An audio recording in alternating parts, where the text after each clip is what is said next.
आदाब, नमस्कार, सत श्री अकाल। मैं सबा खान, आप देख रहे हैं 13 इंडिया न्यूज़। आज हम यमुनानगर के एक ऐसे कॉलोनी में, एक ऐसे गांव में आए हैं जहां पर रिश्ते तार तार हो चुके हैं। बता दें हम कि 11 साल की एक बच्ची के साथ दुष्कर्म किया गया है, जो कि ना दूसरा कोई और लड़का है, बल्कि उसकी बुआ का ही बेटा है, जो कि 20 साल का है। नौकरी करने के लिए आया था, एक होटल में नौकरी की, और उसके मामा ने उसको रख लिया, क्योंकि सभी बच्चे अपने नाना मामा के यहाँ पर घूमने के लिए जाते हैं, इसीलिए उसके मामा ने उसको रखा। मगर उसके मामा को ये नहीं पता था कि ये इसके दिमाग में कितना क्या कुछ चल रहा है, क्या कुछ नहीं चल रहा है। उसने ये ना सोचते हुए कि ये 11 साल की बच्ची है और वो 20 साल का लड़का, बालिग लड़का है, उसने ये ना सोचते हुए रिश्तों को तार तार किया और शर्मसार किया। उस लड़की के साथ लगातार पता नहीं कितनी बार उसने उसका शोषण किया और डराया धमकाया कि अगर किसी को बताया अपने माँ बाप को तो स्कूल से उठवा लिए जाओगे और मरवा दिए जाओगे। और उसके छोटे भाइयों को भी डराया धमकाया कि किसी को अगर कुछ बताया तो तुम्हें मैं मार दूंगा। या कुछ पूरा मामला है आपके यहाँ पे, एक जो अब आज पुलिस थाने भी आपको बुलाया गया था, क्या पूरा मामला है? ये मेरी लड़की का मुद्दा है सर। क्या मुद्दा है? ये सर ऐसा हुआ, मेरी लड़की के साथ गलत हुआ था, मेरी ननद के बेटे ने किया था। तो सर मैंने कंप्लेंट की, 13 तारीख की उसकी मेडिकल रिपोर्ट भी है साथ में ही। और आज मेरे को बुलाया गया, मेरे को 2-3 दिन हो गए फ़ोन आ रहे सुषमा मैडम के बार कि आप यहाँ पे आओ और बात करो, कि आपकी सास 60 साल की है, मैंने अंदर नहीं कर सकती हूँ, उनका ये कहना है। और सर मेरी गुड़िया अभी 11वें साल में लगी हुई है। मेरी गुड़िया के साथ नाइंसाफ़ी करने के बाद भी मैंने उनका नाम लिखवाया कि मेरी सास ने मेरे को धमकी दी कि तूने मेरा 2 तसलाकों के पीछे पचवाया तो मैं तेरे को घर से निकाल लूँगी। तो मैम आपकी जो सास है, क्या उनको पता था जो ये लड़का था? ये लड़का कौन था आपको? ये लड़का मेरी ननद का लड़का है जी, बड़ा। आपके घर पे ही रहता था? हाँ जी। तो फिर आपकी सास को पता था सारा कुछ? हाँ जी, मेरी सास को सब कुछ पता था। तो उसके बाद भी अब जो है FIR जो है वो आपकी दर्ज हो गई है और लड़के को गिरफ्तार कर लिया गया है? हाँ जी, लड़के को कह रहे गिरफ्तार कर लिया। तो सास को गिरफ्तार क्यों नहीं किया जा रहा है? कहाँ पे है आपकी सास? मेरी सास अब तक फरार थी सर, लेकिन आज वो मैंने अपनी आंखों से थाने में देखी बैठे हुए सुषमा मैडम जी के साथ। और सुषमा देवी जी मेरे को बार बार फ़ोन करके बुला रही है कि आप यहाँ पे आओ और इसका अपनी सास का नाम कटवाओ। कभी कहते हैं आप कोरे कागज़ पे मेरे को साइन दो, मैं अनपढ़ हूँ, एक मेरे से साइन लिया गया, अगर कल मेरी कुछ भी कह देंगे वो तो ये कि अपने आप साइन किया इसने। कोरे कागज पे साइन क्यों ले गए हम? वो कहते हैं कि अपनी सास का नाम कटवाओ जी। वो सास का नाम कटवाने के लिए इतना प्रेशराइज क्यों कर रहे हैं? ये मैं नहीं जानती सर, मेरे को लगता है उन्होंने भी पैसे खा चुके हैं वो। तो अब आपकी क्या उम्मीद है आपको, कि आपको लग रहा है कि आपके जो बेटे के फूल जैसी बच्ची के साथ जो अन्याय हुआ है उसमें कुछ न्याय मिल पाएगा? बस सर मेरी यही दरख्वास्त है कि हो सके मेरी बच्ची को इंसाफ दिलाया जाए। मेरी बच्ची के साथ गलत हुआ है और मेरी नहीं, वो पूरे समाज की बच्ची है। समाज में और भी ऐसी बच्ची है जिनके साथ गलत हो सकता है और आगे भी हुआ है। ऐसे जैसे मेरी बच्ची के साथ हुआ ऐसे और के साथ भी होएगा। कितनी बार बुला रही है आपको जो सुषमा को? मैम मेरे पास उनका फ़ोन कल भी आया, वो कहते कि आप आओ। मैंने कल उनके साथ मेरी भड़काई भी होगी। किसके साथ? सुषमा मैडम जी के साथ। किस बात को लेकर? वो कहने लगे कि आप आओ। मैंने कहा मैं यहाँ पे किसी की डेथ हुई है, मैं यहाँ पे हूँ मैम, मैं नहीं आ सकती। उन्होंने कहा 10 मिनट का टाइम निकाल के आओ। कल मेरे को कहने लगी तेरी सास कह रही है कि मैं PGI जाऊँगी, अगर मैं 3 दिन तक नहीं आऊँगी तो आज ना आई जो। मैंने कहा सर वो कहीं भी जाए मैम, मैं लेकिन नहीं आ पाऊँगी आज। उसने फिर भी मेरे को ऐसा कहा कि आप तो यहाँ पे आ। फिर मैं रात को 9:52 पे मेरे पे फिर फ़ोन आया मैडम का। मेरे पास नंबर है सारे, किस टाइम मैडम का फ़ोन आया, कितनी आप आ जाओ, एक बार बात कर लेना, ये है वो है, 10 मिनट का टाइम निकाल के आ जाओ। क्या बात करने के लिए बुला रहे हैं? कहते तेरी सास को मैं 60 साल की है, कैसे अंदर गिरूं, कुछ हो जाए अगर, ये वो ऐसे बोल रहे वो। तो अगर 60 साल की है तो पहले जब ये क्राइम कर रहे थे तब नहीं दिखा उनको भी 60 साल की उम्र में भी? और एक बात होती है कि अपने बेटे से प्यारा उनके पोते और पोतियाँ होती है, लेकिन ये तो हर दरिंदगी और हर रिश्ता ख़त्म होता नज़र आ रहा है। क्या कुछ कहोगे? सर मेरा यही कहना है कि हर रिश्ते नाते से देखो विश्वास उठता जा रहा है, इसी कारण कि जैसे ऐसे दरिंदों ने जो अच्छे भी हैं उनसे भी विश्वास उठवा दिया। बस मेरी यही दरख्वास्त है कि हो सके ऐसे जैसे मेरी बच्ची के साथ हुआ। तो पैसों का ऑफर किसने दिया है आपको? पैसे ले लो और ये सागर राणा है, ये कह रहा है, उस दिन भी बुलवाया उन्होंने बीच में कहते 2 लाख लगे, 10 लाख लगे, 2 लगे, जब इतने भी लगे मैं लगाऊंगा कहता लड़की पे, और आप ऐसा मैं दूंगा पैसे। ऐसा क्यों जी कि मेरी लड़की की कोई इज्जत नहीं है। ये सागर राणा जहाँ पे ये लड़का काम करता था मेरी ननद का। कहाँ पे होटल पे काम करता था ये? हाँ जी, संतपुरा गुरुद्वारा है, उसके उस साइड जाके कैफे सैलून इकट्ठे हैं, एक ही बिल्डिंग सी है बहुत बड़ी, उसमें लगा हुआ है। वहाँ पे सागर राणे का कैफे भी है, होटल भी है। हाँ जी, वो प्रेशराइज कर रहा है कि पैसे ले लो। हाँ जी, उसने उस दिन कहा, मैंने उनको डांट दिया, और अब मेरी सास भी यही बात बोल रही है। अब ये मैडम भी मेरे को यही कह रही है कि आप इनका नाम बीच में से कटवाओ। कौन मैडम?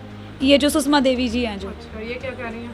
ये कह रहे हैं कि आपकी सास बुजुर्ग है, आप इनको हो सके तो बाहर निकलवाओ इस केस से। कह रही है हम इसे अंदर नहीं करते। आपको घर से भी निकालने की धमकी दी जा रही है? मेरे को ये बोल रहे हैं, कहते झूठी, कह रहे घर से निकाल लूंगी मैं, और मेरी कह रहे हैं कि मेरे को दरखास्त भी दी हुई है मेरी, उन्होंने, मेरी सास ने। तुम्हारी सरकार दी? हाँ जी, किस बारे में? कहते कि घर से निकालना है मेरे को इनसे। हाँ जी, ये दरखास्त कितने टाइम की है? केस होने के बाद दी है या पहले दी थी? ये केस होने के बाद दी है जिन्होंने दरखास्त केस दी। होने के बाद हाँ दी जी। है। तो आपके ऊपर ये दबाव बनाया जा रहा है कि आप कॉम्प्रोमाइज कर लो, अदरवाइज घर से निकाल दिया जाएगा आपको? हाँ जी, दबाव ही है, ये जान के कह रहे हैं कि हम घर से निकाल लेंगे अगर मैं कॉम्प्रोमाइज ना करूँ तो। इस कारण बस मेरा यही कहना है सर। अभी अभी बलक में कह रही थी तेरी सास बैठी है अकेली, सास नहीं थी, मेरा देवर भी वहीं पे आ गया, मेरी देवरानी भी वहीं पे ही आ गई। किसने कहा कि तेरी सास बैठी हुई है अकेली? ये सुषमा देवी ने कहा, अच्छा, कह रहे कि तू चाहे अकेली आ जा, 10 मिनट का टाइम निकाल के आ जा। और मैं एक विश्वास पे गई थी वहाँ पे, और वहीं पे मेरी देवर देवरानी भी भड़क पड़े मेरे ऊपर। वो क्या कह रहे थे? वो यही कह रहे हैं, कहते ये मतलब कि मैंने बात छेड़ी जैसे ही, तो वो कहने लगी, सुषमा कहने लगी, कह रही, मैंने कहा मैम उस दिन तो ये मेरे साथ साथ थी मेरी दुरानी, कि मेरी भी बेटी है, आज ये इसके साथ खड़ी होगी आके। वो पता नहीं क्या इनकी गिटमिट हो रही सर, मैं भी नहीं जो जानती। ये आपस में एक दूसरे के साथ होए फिर रहे हैं। यानी आपके साथ इतना बड़ा अन्याय हुआ और उसके बाद आपको ही धमकी दी जा रही है कि हाँ केस जी। वापस ले लो, नहीं तो घर से निकाल दिया जाओ। घर से निकाल दी जाएंगे। और सर ये सुषमा देवी भी मेरी ही बेटी के साथ गलत हुआ, और मेरे को ही बार बार थाने के चक्कर मरवा रही है। मैं गई थी, उनको गिरफ्तार क्यों नहीं कर रही है? ये बोल रहा है मेहर हाउस में गई थी मैं, मेहर हाउस में से मेहर जी ने ये बात बोली कि आप इन दोनों मियाँ बीबी को अंदर कर लो, इसके सास ससुर को, कि जब आपके पास है। उन्होंने अंदर नहीं किए हैं, वो फरार हो रहे हैं। और मैम मैं जब भी जा रही थी मैं कह मैम उनको क्यों नहीं गिरफ्तार कर रहे मेरी सास ससुर को? कह रहे इनको गिरफ्तार इसलिए नहीं करा जा रहा क्योंकि ये फरार हैं, और जिसमें कि अब वो वहीं पे ही थे। आज मेरी अपनी आंखों से देखा मैंने।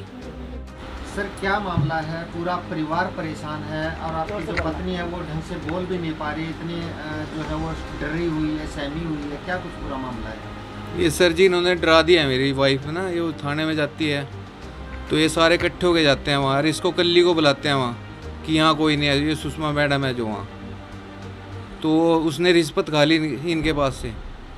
एक जो जिनसे इनके पास लगा हुआ था मेरा भांजा, उसने उसको पैसे दे दिए, तो उन्हीं की फेवर कर रही वो मैडम। तो इसमें क्या है अभी गिरफ्तारी किसी की नहीं हो पाई है या किसकी गिरफ्तारी हुई है? सिर्फ मेरा भांजा गिरफ्तार करा जी, हर वो भी हमें पता नहीं है कि अंदर है या नहीं है। वो भी पूरा कंफर्म नहीं? नहीं पता नहीं है जी हमें। अच्छा, तो आपके और FIR में किस किस का नाम है? ये मेरी मम्मी का नाम भी है जी, और मेरे डैडी भी है बीच में। तो उनको गिरफ्तार नहीं किया अभी तक? नहीं, उन्होंने ये बोला कि इनकी ज़्यादा उम्र है, 60 साल का भी अंदर ये मर जाए। तो आप लोगों का जो है उनको जब आप बोलते हो गिरफ्तारी करने के लिए तो क्या कहता है पुलिस वाले क्या कहते हैं कि पुलिस वाले कहते हैं जी इनकी उम्र ज़्यादा है, 60 साल, इनको कैसे गिरफ्तार करें? इनके क्या लग रहा है, क्या इंसाफ क्यों नहीं मिल पा रहा है आप लोगों को? जो उनके आपके जो माता जी है और जो आपके पिताजी है उनकी गिरफ्तारी अभी तक नहीं हुई है। वो कह रहे हैं जी वो फरार हैं, तो मम्मी डैडी आपके। और रहते कहाँ पे? यहीं नीचे घर पे ही रहते हैं? हाँ रहते थे, यहाँ से जब से ये काम हुआ ना वो मेरी बहन के पास रह रहे। बहन के पास रह रहे हाँ हैं। जी। तो फिर आप लोगों ने बताया नहीं कि जब पुलिस वाले कहते हैं कि फरार है तो आप लोगों ने बताया नहीं कि हमने उनको बताया कि मेरी बहन के घर है वो, और आज भी वो थाने में बैठे थे जब भी उन्होंने गिरफ्तार नहीं करे। गिरफ्तार नहीं किए? नहीं जी। और आपकी बीवी को थाने में बुलाया जा रहा है? हाँ, केली को बुलाया जिसको, और वो सारे थे, मेरी डैडी भी था, मेरी मम्मी भी थी, और मेरा भाई भी था, उसकी घरवाली भी थी, और उल्टा इसके ऊपर मारने को चढ़े हैं। क्या चाहते हो सर, अगर मान लो पुलिस प्रशासन नहीं कार्रवाई करती है तो अगला स्टेप क्या रहेगा आपका? बहुत बेकार सी होगी ना, बोलती कुछ, सारा दिन चुपचाप बैठी रहती है। गलत करा जी मेरे। तो क्या अगला कदम क्या रहेगा आपका, अगर मान लो यहाँ इंसाफ नहीं मिलता है तो? एसपी साहब के बाद पेश होएंगे जी हम जाके सारे जने। क्या ये इसके साथ भी उन्होंने गलत करा, मानव के साथ। कहते थे कि बताएंगे, इनको कहता था स्कूल में से उठा के मरवा दूंगा तुम्हें, तेरे मम्मी डैडी को भी मार दूंगा, क्या कर लेंगे वो मेरा। तो इससे पूरा परिवार सहमा हुआ है, डरा हुआ है? हाँ जी, पूरा हाँ जी। परिवार? इनको लड़कों को दोनों को मारता था और इनको पैसे दे के चीज़ लेने पे देता था, लड़की के साथ मेरी गलत करता था जी। वो को पता था, 4 महीने पहले बता रही है वो कि ये सर्दियों में काम होया था सर। मेरे को पहले ही पता था, मैंने अपना बांझ धोता पहले ही भगा दिया था यहाँ से। अच्छा, जो गुड़िया थी उसकी दादी को पता था और फिर भी उसने? हाँ जी, हाँ जी, उसने छुपो के रखी बात। उसने छुपा के रखी? हाँ जी। तो आप लोगों को पता कैसे चला? हमें तो ये शशिराज के पास दवाई दवाने गए ना गुड़िया को, तो पेट में दर्द रहता था, तो 3-4 दिन दवाई तो आराम नहीं हुआ। तो शशिराज ने, डॉक्टर ने बात पकड़ ली कि ये गलत काम हुआ है।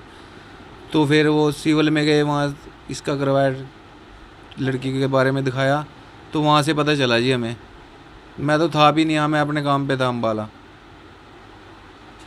साथ इनके और भी जानने वाले इनके पड़ोस के जो हैं वो हमारे साथ मौजूद है, उनसे बातचीत करने का प्रयास करते हैं, उनका क्या कुछ कहना है इस पूरे मामले को लेकर। इस मामले को देखकर तो अब शर्म आती है हर रिश्ते को देखने में। मैं आप सबसे यही कहना चाहूँगी, इस रिश्ते को देख के, इस समाज को देख के, सरकार को देखकर, पुलिस वालों को देखकर और घर के परिवार को देखकर सबसे शर्म आ रही है। हमें खुद को शर्म आ रही है कि हम लोग कहाँ सेफ़ हैं और हमारा क्या होगा जब घर के अंदर हमारे बच्चे सेफ़ नहीं हैं। तो ये मेरा मानना है कि दुनिया में कहीं सेफ़ नहीं है। अपने माँ बाप के हाथों में सेफ़ नहीं है, दादा दादी के हाथों में सेफ़ नहीं है, तो कहाँ जाएंगे ये? मैम, गिरफ्तारी क्यों नहीं हो पा रही है इनकी? गिरफ्तारी दादी की इसलिए नहीं हो पा रही है सर कि ये इनके तरफ से कोई स्टैंड लेने को तैयार नहीं है। जो घर के मेन बड़े हैं, जब वही अपने बच्चों के साथ नहीं है, तो आप बताइए आस पड़ोस और कौन साथ देगा? जो घर के माँ बाप ही साथ नहीं है अपने बच्चे के साथ। जब सुन रहे हैं आप लोग, इन्होंने बयान दिया कि दादा दादी सबको पता है घर के अंदर, 4 महीने पहले ये वारदात हुई, तब छुपा ली गई बात, तो अब क्या? अब ये बताइए आप, जिनके बच्चों के सिर पे माँ बाप ही ऐसे हों तो वो कहाँ जाएंगे इंसाफ के लिए? तो क्या सरकार, क्या समाज, कोई भी साथ नहीं दे रहा इनका सर। हम लोगों ने सुना, जब सुना तो हमें लगा हमारा बच्चा है, हमारा एक अंश है, उसके साथ में ये सब हुआ। हमें खुद शर्म आ रही है सुन सुनकर कि एक दादी और एक भाई बहन के रिश्ता, कोई भी रिश्ता सेफ़ नहीं है। ये सब दुनिया देख रही है, रोज़ एक न्यूज़ आ रही है और जा रही है, ये रोज़ का काम हो गया सर। थोड़े दिन पहले हमारी यमुनानगर की बेटी कोमल के जी साथ सर, ऐसा कोमल हुआ था। के साथ में वारदात हुई सर, साथ ही उसी ही मोहल्ले में ये फिर से हुई और उसी ही बात को उठाते हुए वो लड़का ये बोलता है, हमें सुनने में आया, ये बताया जाता है कि जैसे कोमल के साथ हुआ वैसे तेरे साथ, तेरे माँ बाप के साथ, तेरे भाइयों के साथ होगा। अपने दादा, अपने नाना नानी का नाम नहीं लेता कि उनके साथ ऐसा हो, क्योंकि वो भी इस साजिश में थे, सब जानते थे। दोनों बच्चों को डरा के रखता था? बिल्कुल बताया जा रहा है, बच्चों से हमने पूछा, बच्चे बता रहे हैं कि हमें वो डराता था, धमकाता था, ये बोलता था अगर तुमने किसी को बताया तो तुम्हें मैं स्कूल से उठवा दूंगा, मरवा दूंगा। 18 साल का एज का लड़का या इस घर का जो भी है, वो इस तरीके से धमकी दे के बोल रहा है कि ख़त्म करवा दो। किसकी शय से? घर के बड़ों की शय से। वो लोग चाहते हैं, आपसे रंजिश इन्होंने ऐसे निकाली, अपनी बच्ची के साथ बलात्कार करवाया। ज़मीनी घर को लेकर, वारदात को लेकर अगर ऐसे माँ बाप अपने बच्चे के साथ में करने लगे तो मेरा ये मानना है कि धरती पे बच्चियों को पैदा नहीं करना, कुछ नहीं करना चाहिए, अंदर ही ख़त्म कर दीजिए। तो मैम, इनको घर से निकलवाने की भी धमकी दी जा रही है? जी सर, सुनने में आता है, बताया जाता है, इन जो पीड़ित हैं ये बताते हैं कि हमारा ज़मीनी घर का विवाद है, उसको लेकर घर से बाहर निकालने की कोशिश की जाती है। तो ये सोचते थे कि चलो बच्चे अगर हमसे नाराज़ है तो अपने पोता पोती से तो साथ में हैं, पर पोता पोती के लिए भी इतने अगेंस्ट कि बच्चे अगर नीचे सामान लेने जाते हैं, कहीं बाहर निकलते हैं, एक ही घर में रह रहे हैं और एक ही दरवाजे से आ जा रहे हैं, तो उनके साथ भी दादा दादी मारपीट करते हैं, बोलते हैं कि क्यों नीचे आ रहे हो, क्यों ऊपर जा रहे हो। उन्हें साथ देना चाहिए, इनके दर्द में साथ खड़े होना चाहिए, वो इन्हें और तंग कर रहे हैं सर। हम लोग तो सुन के साथ हैं, हमारा कोई खून का रिश्ता नहीं है सर, कोई पारिवारिक नहीं है हम इनसे, हम सुन के इनके साथ खड़े हैं। जब भले वो लड़का अंदर है, मतलब अभी तो दुख खत्म भी नहीं हुआ, जख्म खत्म ही नहीं हुआ सर, ये और दुख पे दुख दिए जा रहे हैं कि माँ बोल नहीं पा रही, पिता बोल नहीं पा रहा, क्योंकि जब कोई साथ ही नहीं खड़ा होगा सर तो कोई क्या करेगा। हम तो फिर भी साथ ये खड़े हैं कि बच्चा है वो हमारा बच्चा है। कहना बहुत आसान है सर, मानना बहुत मुश्किल है सर।